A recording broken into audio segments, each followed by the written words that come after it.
Bonjour.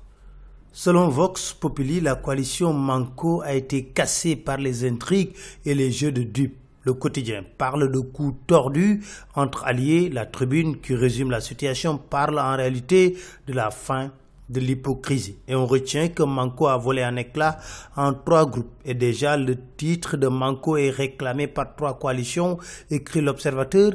Vox Populi de révéler que Fada a lancé sa coalition dénommée Manko Yeesal Sénégal. L'AS nous dit les libéraux et leurs alliés qui partiront sous la bannière la coalition gagnante Manko Wattu Sénégal a exhibé Wade. Et oui, Wade sera leur tête de liste nationale. Mamadou Thierno Talla, qui analyse cette candidature de Wade dans l'AS, parle de candidature indécente. Pour Vox Populi, Idi, Gakou et Cheikh Bamba Dièye ont été les seuls à avoir respecté jusqu'au bout l'esprit Manko. L'Observateur nous parle, après l'éclatement de Manko, c'est la guerre de 3 coalitions. Nos confrères qui font le point nous parlent de 11 listes sur la ligne de départ déjà et de 20 cautions déposées. Leral Askan Wi de Omar Faye dans Vox Populi réclame une enquête sur le financement de certaines coalitions.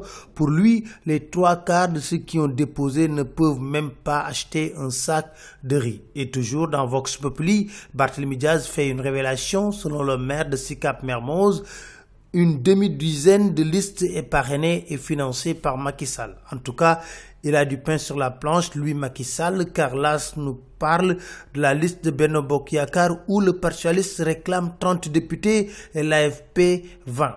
L'Observateur annonce Cheikh Kanté comme directeur de campagne de Benno Bokk Yakaar avec comme argument il est un atout de taille pour mobiliser et financer les militants. Un point, c'est tout. Allons voir Thierno Alassane Sall. La tribune nous dit il a tourné le dos à la politique, mais il prépare un livre explosif où il parlera de son compagnonnage avec Macky Sall, les raisons de son départ du gouvernement. Ça promet une histoire de mœurs qui éclabousse le ministre du budget. Selon la tribune, des enquêteurs sont en train de traquer les malfaiteurs qui avaient parlé de relations adultérines et on parle de chantage, d'extorsion de fonds.